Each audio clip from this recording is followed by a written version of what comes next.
हटेगा कोई कारा गोरी Chandi. Hello everyone, this is your Navdeep. और क्या हाल चाल? या आई नो काफ़ी टाइम हो गया वीडियो नहीं आई ना, करीब 1 मंथ हो गया। सो इसके पीछे रीज़न है कि 1 महीने से काफ़ी बिज़ी था। पहले आपको पता है घूमने चले गए कोलकाता से सिक्किम से दार्जिलिंग और फिर वापस, तो उसमें काफ़ी टाइम चला गया। इसी मंथ वापस आया था। उसके बाद घर शिफ्ट किया है। दूसरा आपको पता है घर एक जगह से दूसरा शिफ्ट करने में कितना टाइम जाता है। सारा सामान लेके आए, नया सामान भी कुछ लाना पड़ा और बहुत कुछ, तो उसमें टाइम गया। फिर उसके बाद थोड़ा सा और दिक्कतें आई, इसकी वजह से थोड़ा टाइम नहीं दे पाया वीडियोज़ को। मैं पहले वाला आप सबने घर देखा हुआ है, वो 2 BHK था। अभी 1 BHK में शिफ्ट हुए हैं क्योंकि इतना ज़्यादा स्पेस की ज़रूरत नहीं थी और रेंट भी ज़्यादा बढ़ रहा था। क्योंकि एम्स में अभी जो भी नए मेंबर्स आ रहे हैं, नए नर्सिंग ऑफिसर्स आ रहे हैं, उनको पता चलेगा कि यहाँ रेंट कितना ज़्यादा है। 1 BHK या 2 BHK का कहीं कहीं ऐसी जगह है जहाँ पे आपको थोड़ा सस्ता मिल जाएगा, बट ज़्यादातर जगहों पे बहुत ज़्यादा रेंट है। तो जो भी एग्ज़ाम देके नर्सिंग ऑफिसर ज्वाइन किया है जिन्होंने भुवनेश्वर में, तो उनको सभी को कंग्रेचुलेशंस। और आगे के लिए जो प्रिपेयर कर रहे हैं उनको गुड लक। तो आज अपने बेसिकली इसी के बारे में बात करेंगे। मैं अपनी जर्नी के बारे में बात करूँगा। कॉलेज से स्टार्ट से लेके फर्स्ट ईयर से लेके 4th ईयर तक जो भी प्रिपरेशन की या नर्सरी में सेलेक्ट होने तक का जो भी टाइम रहा, वो कैसे कैसे क्या कुछ गया, वो सब मैं आपको बताऊँगा आज। सबसे पहले बात करें, +2 कंप्लीट हुआ मेरा 2017। हाँ 2017 almost I think Feb to June, I think, मुझे याद नहीं है सही से। तो उस टाइम ये कंप्लीट हुई +2। उसके बाद मैंने कॉलेज ज्वाइन किया था 2017 अक्टूबर में। ठीक है, अक्टूबर में ज्वाइन किया। मैं और मेरा एक दोस्त, जो हम +1 +2 में भी क्लासमेट थे, हम दोनों ने साथ में ज्वाइन किया था। अभी वो है एम्स जम्मू में। AIIMS Jammu I think Vijaypur AIIMS है। हम दोनों का साथ में सिलेक्शन हुआ था नर्सिंग 5 में। तो उसने एम्स विजयपुर ज्वाइन किया और मुझे एम्स भुवनेश्वर अलॉट हुआ था। वैसे मैं एक बात आपसे शेयर करूं कि मैं कभी भी नर्सिंग करना नहीं चाहता था। ये साइंस भी +1 +2 में भी साइंस भी ली थी, तो वो भी मेरे फादर के कहने से वो सब कुछ हुआ। +1 +2 में भी साइंस ली। उसके बाद BSc नर्सिंग में भी उन्होंने एडमिशन कराया। मुझे इसके बारे में कुछ पता नहीं था और मैं ये करना भी नहीं चाहता था बेसिकली सही से बताऊं तो सच बात ये है कि मैं शुरू से ही +1 +2 से ही, उसके बाद से ही मैं कभी इस फील्ड में नहीं आना चाहता था। मैं हमेशा से एक आर्टिस्ट बनना चाहता था। यस, तो मैं ये बोल रहा था, मैं हमेशा से ही एक अच्छा सिंगर बनना चाहता था क्योंकि मेरी फेवरेट हॉबी भी कह लो, आप हॉबी कह सकते हैं या मेरा पैशन भी कह सकते हैं। सो इस पैशन को मैं हमेशा से अपना प्रोफेशन बनाना चाहता था, एक हिप हॉप आर्टिस्ट बनना चाहता था हमेशा से। मेरे स्कूल टाइम के बाद जस्ट मेरे पास जो थोड़ा बहुत टाइम था मेरी स्टडीज़ अभी स्टार्ट नहीं हुई थी कॉलेज की, तो उस टाइम में मैंने कोशिश की थी इस पाथवे पे चलने की, बट उस टाइम ना ही तो मेरे पास इतना टाइम था और ना ही पैसा था, क्योंकि घर से भी इतना ज़्यादा उस चीज़ के लिए सपोर्ट नहीं था और कोई तो दिक्कत नहीं थी। बट हाँ, मेरे फादर चाहते थे कि मैं अच्छी पढ़ाई करूँ, या तो डॉक्टर बनूं या नर्सिंग करूं। सो मैंने नर्सिंग करना ज़्यादा सही समझा मेरे लिए। ओके, सो उसके बाद हुआ ये कि जैसे तैसे एडमिशन ले लिया। मैंने अपना जो करियर सोचा था वो बीच में ड्रॉप किया। उसके लिए काम भी मैंने किया था, वो मैं आपको आगे बताता हूँ क्या कुछ हुआ। उसके बारे में थोड़ी देर बाद बात करेंगे। सबसे पहले मैं कॉलेज के बारे में बताता हूँ आपको। मेरी स्कूलिंग हुई मेरे होम टाउन से ही, और कॉलेज मैंने पास आउट किया। मेरी जो डिस्ट्रिक्ट है श्री गंगानगर, ऑलमोस्ट पंजाब बॉर्डर पे है, राजस्थान जहाँ से स्टार्ट होता है, श्री गंगानगर। वहीं से कॉलेज पास आउट हुआ। तो फर्स्ट ईयर में ऐसा हुआ, फर्स्ट ईयर में बिल्कुल मेरा मन नहीं था कि हाँ मुझे नर्सिंग करनी है, तो मैं एकदम मीन्स मैं ड्रॉप आउट ही लेना चाहता था कॉलेज से। फर्स्ट ईयर के अंदर आप मानेंगे नहीं, मेरे 5 सब्जेक्ट थे कंपलसरी जो होते हैं ना हमारे, तो 5 सब्जेक्ट्स में मेरी बैक थी। सब में किसी में पास नहीं हुआ, एकदम फेल हो गया बिल्कुल बुरी तरह से।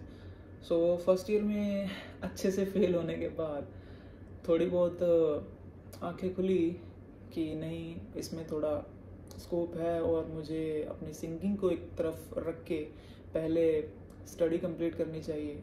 उसके बाद हुआ क्या कि काफ़ी लोगों के समझाने के बाद ये सब और बात ऐसी हुई कि 5 बैक होने के लगने के बाद सबके समझाने के बाद बहुत कलेश रहता था उस टाइम में मुझे लेकर घर पे भी कि मैं पढ़ना नहीं चाहता था आगे और ये सिंगिंग वगैरह सब कुछ नहीं कराना नहीं चाहते थे फादर साहब।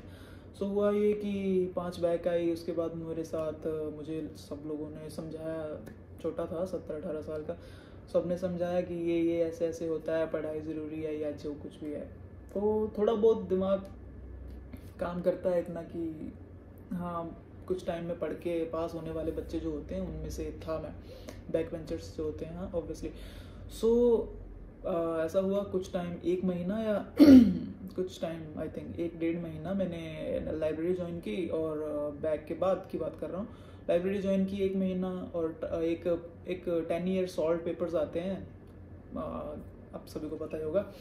तो उससे मैंने प्रिपरेशन की, सभी सब्जेक्ट्स एकदम अच्छे से रट दिए, एकदम लाइन टू लाइन। फिर उसके बाद 5 सब्जेक्ट मैंने एक साथ क्लियर किए, और फिर सेकेंड ईयर में हम पहुँच गए। सेकेंड ईयर में आते आते थोड़ा बहुत ही रियलाइजेशन हुआ कि नहीं पढ़ना ज़रूरी है या ऐसा कुछ। फिर क्या हुआ, धीरे धीरे थोड़ा मन फिर से डगमगाने लगा कि नहीं मुझे नहीं करनी नर्सिंग, फिर से सिंगिंग वाला कीड़ा फिर से जागने लगा। तो फिर क्या हुआ, सेकेंड ईयर में फिर से एक बैग आ गई, अभी मुझे याद नहीं है, पता नहीं कौन से सब्जेक्ट में थी, फिर से एक बैग आई। फिर उसके बाद फिर से वही कलेश कि सिंगिंग नहीं, पढ़ाई ज़रूरी है, ये वो सब, जॉब चाहिए या जो भी ना मिडिल क्लास के लोग जो कुछ करते हैं। तो ये सब हुआ, फिर से मुझे वापस से पढ़ना स्टार्ट किया, तो फिर से बैक क्लियर की और थर्ड ईयर में आए। और उसके बाद मैंने दोबारा सिंगिंग को दोबारा नहीं छेड़ा। फिर मैंने सोच लिया, तभी थोड़ा सा मैच्योर होने लगा था, 19-20 साल का हो गया था, तो ऐसा लगा कि नहीं चलो घर वालों की बात मानते हैं, पढ़ना शुरू करते हैं ना। पढ़ना शुरू किया। फिर उसके बाद पढ़ना शुरू किया तो थर्ड ईयर और फोर्थ ईयर दोनों में बैक नहीं लगी, अच्छे खासे नंबर से पास हुआ, बढ़िया सब कुछ हो गया। उसके बाद मेरा जो दोस्त था, आपको मैंने बताया था, वो जो +1 +2 मेरे साथ था, कॉलेज में पास आउट एक साथ हुए और जॉब भी एक साथ लगे। वो दोस्त ने मुझे बताया, 4th ईयर तक मुझे आके पता चला 4th ईयर में हाँ कि नॉर्सेट नाम की कोई चीज़ होती है, ऐसा कुछ एग्ज़ाम है या इतनी सैलरी है, ये कुछ हमें बेनिफिट्स हैं उसके बारे में पता चला 4th ईयर में आके। तो 4th ईयर में भाई तैयारी स्टार्ट कर दी।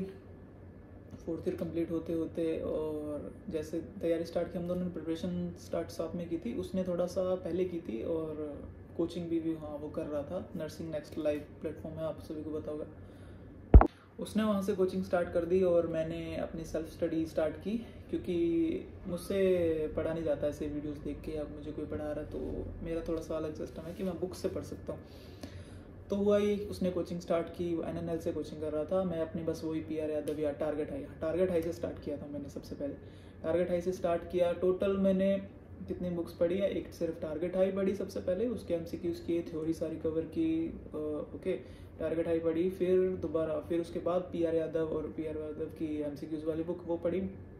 NCLEX मैंने कोई भी नहीं पढ़ी, ना ही मैंने कोई कोचिंग ज्वाइन की। ये सिर्फ 2 बुक्स हैं जिन्होंने मुझे फ़ायदा दिया, और मुझे जहाँ तक याद है मैंने कुछ नोट्स भी प्रिपेयर किए थे खुद से उन बुक्स में से, या इधर उधर से थोड़ा ऑनलाइन देख के यूट्यूब से, तो वो मैंने बनाए थे, बट वो कभी पढ़े नहीं, वो अलग बात है। सबसे ज़्यादा जो मुझे हेल्प की है किस बुक ने, वो PR यादव रही है। सच बताऊँ तो वही है जो है, उस पर मैंने बहुत ज़्यादा टाइम स्पेंड किया था, और उस पर टाइम स्पेंड करने का मुझे फ़ायदा भी मिला कि नॉर्सेट 4 भी मैंने दिया था। और जब नॉर्सेट थर्ड था तो हम जस्ट पास आउट हुए थे, आई थिंक जहाँ तक मुझे याद है।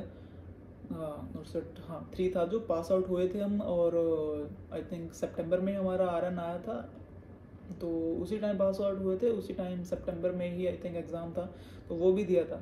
उस टाइम मेरा कुछ रैंक आया था, आई थिंक 14,000 समथिंग था। नॉर्सेट 4 दिया तो वो बुरी तरह फेल हुआ एकदम, बिल्कुल प्रिपरेशन नहीं थी, कुछ खास नहीं था अभी तक। नॉर्सेट 4 से बाहर होने के बाद मैंने अपना फिर से आइडिया चेंज किया कि मुझे ये नॉर्सेट की प्रिपरेशन नहीं करनी है। मैंने फिर से ड्रॉप ले लिया, और मैंने अपनी प्रिपरेशन और पढ़ाई छोड़ दी एकदम, क्योंकि हताश हो गया था इतना टाइम पढ़ने के बाद। करीब 1 साल हो गया था मुझे पढ़ते हुए, तो मैंने छोड़ दिया बीच में पढ़ाई छोड़ने के बाद, नॉर्सट की प्रिपरेशन छोड़ने के बाद, जून में रिजल्ट आया था नॉर्सट 4 का, वो छोड़ने के बाद मैंने क्या किया, मैंने OET की प्रिपरेशन स्टार्ट की।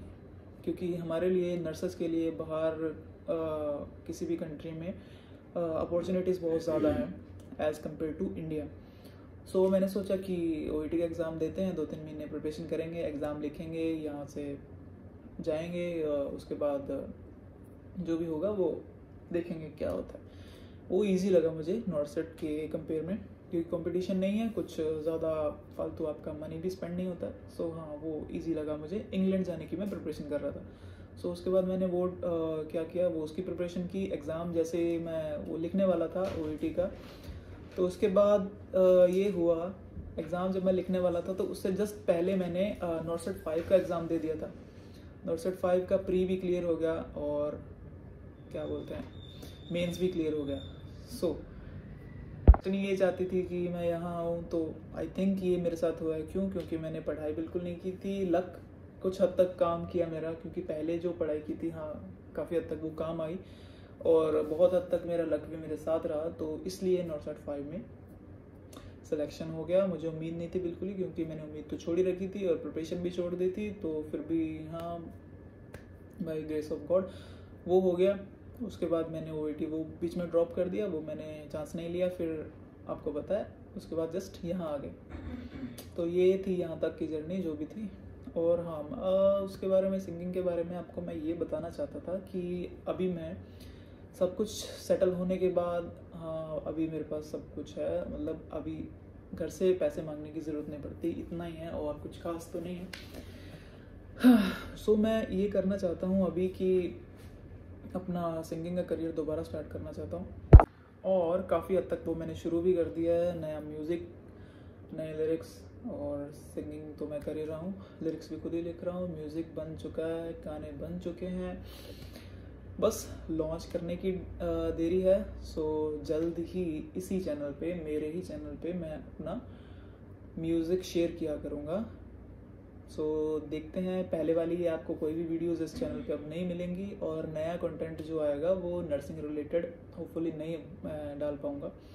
सो मैं बात ये करना चाहता हूँ इससे ज़रिए कि आप जो भी एज अ नर्सिंग ऑफिसर या एज अ नर्सिंग एस्पिरेंट जो भी मुझसे जुड़े हैं मेरे चैनल के थ्रू, अगर उनको ये चीज़ पसंद नहीं आती है या जो भी ये चैनल छोड़ना चाहते हैं, तो वो अनसब्सक्राइब कर सकते हैं, कोई दिक्कत नहीं है। ओके। सो क्योंकि आगे से मैं अपना म्यूज़िक इस चैनल पे मैं लॉन्च करने वाला हूँ, वैसे मैं ये ऐसे बताने वाला नहीं था। सो कोई बात नहीं। पहले भी मैंने बहुत इसके बारे में सोचा था कि कैसे बताऊँ, या पहले बताना चाहिए, पर कोई बात नहीं, ऐसे ये ठीक लगा मुझे कि ऐसे बता देना चाहिए आप सबको, कि किसी को प्रॉब्लम ना हो कि नर्सिंग वाले चैनल पे ये क्या कंटेंट आ रहा है। और जल्द ही मैं अपना म्यूज़िक लॉन्च करने वाला हूँ इस चैनल पे, इस चैनल के थ्रू। So stay tuned. जो भी नया म्यूज़िक सुनना चाहते हैं, नए तरह के गाने सुनना चाहते हैं, ऑब्वियसली पंजाबी गाने ही आएंगे, ठीक है, तो हिंदी गाने भी करने की कोशिश करेंगे। सो सब कुछ अच्छा रहा तो जो भी ड्रीम मैंने कभी किसी टाइम में देखा था वो फुलफ़िल करने की मैं कोशिश करूँगा। क्योंकि जब मैंने शुरू किया था म्यूज़िक या सिंगिंग 2016-17 में, जब 16-17 का था मैं, तभी मैंने शुरू कर दिया था। तब उस टाइम में भी मेरे 4-5 गाने आ चुके हैं, उस टाइम में म्यूज़िक वीडियोस आ चुकी हैं, ऑनलाइन यूट्यूब पे अवेलेबल हैं वो। मैं हो सका तो इस वीडियो के नीचे मैं डिस्क्रिप्शन में लिंक डाल दूँगा, आप देखिएगा ज़रूर और अपने ओपिनियन दीजिएगा। सो उसके बाद उस वजह से मेरा बहुत बड़ा एक सर्कल बन चुका है म्यूज़िक इंडस्ट्री में, तो अभी मुझे काम इतना ढूंढने की या लोगों को ढूंढने की ज़रूरत नहीं है, ना ही मुझे म्यूज़िक प्रोड्यूसर की ज़रूरत है, ना ही वीडियोग्राफी की किसी की ज़रूरत है। मैं खुद से अपना सब कुछ कर सकता हूँ। और गाने की बात करें तो अभी जस्ट आई थिंक आज क्या तारीख है, 30 नेक्स्ट मंथ, पहले वीक में मैं नया गाना लॉन्च करने जा रहा हूँ। वो वैसे नया नहीं है, वो है बहुत पुराना गाना, बस मैं एक क्या बोलते हैं जैसे ट्रायल कह सकते हैं आप, मैं वो कर रहा हूँ कि उससे क्या रिस्पॉन्स आता है जनता का, बस मैं वो चेक करना चाहता हूँ। उसके बाद एक के बाद एक ये लगातार चलता रहेगा सिलसिला। और इससे ये भी एक फ़ायदा है कि जो मेरा ड्रीम है मैं वो भी जी सकूँगा अच्छे से, और दूसरा फ़ायदा ये है कि अच्छे खासे पैसे भी अर्न हो जाते हैं। हाँ, वो मुझे पता है, आप सबको आई थिंक नहीं पता होगा। सो ये सब पता करने के बाद, ये सब एडजस्ट करने के बाद बहुत टाइम लग गया मुझे, इसीलिए 1 मंथ के करीब मुझे लगा, मुझे वीडियो बनाने का बिल्कुल टाइम नहीं मिला था। सो ये वीडियो है इसी पर्पज़ से कि मैं आपको मेरी जर्नी बता सकूं, यहाँ से मेरी स्कूल कॉलेज से लेके यहाँ तक की एज अ नर्सिंग ऑफिसर कैसे बना वो सब, और अभी मैं एज अ प्रोफेशनल सिंगर भी मैं अपना करियर स्टार्ट करने वाला हूँ। सो उसके बारे में भी बताने के लिए ये वीडियो बनाया था। सो होपफुली आप सभी को ये पसंद आया होगा। ठीक है, अगर आप जुड़े रहना चाहते हैं तो प्लीज़ सब्सक्राइब कीजिए, शेयर कीजिए, लाइक कीजिए वीडियो को। और अगर आपको नर्सिंग कंटेंट चाहिए तो आप और भी किसी प्लेटफॉर्म पे जा सकते हैं, क्योंकि इस चैनल पे मैं और वीडियोस नर्सिंग से रिलेटेड होपफुली मैं शायद ही कभी अपलोड करूँगा, क्योंकि ये एकदम नया चैनल बनाने की कोशिश करूँगा मैं म्यूज़िक से रिलेटेड मेरे। So good bye, good luck, अपनी ज़िंदगी में अपने ड्रीम्स को अचीव कीजिए। होपफुली भगवान आपको इतने लायक बनाए कि आप अपने ड्रीम अचीव कर सके। Okay, so good luck and bye bye. Subscribe कीजिए चैनल को, लाइक कीजिए वीडियो को और नए कंटेंट के लिए, एंड गुड लक, मिलते हैं दोबारा।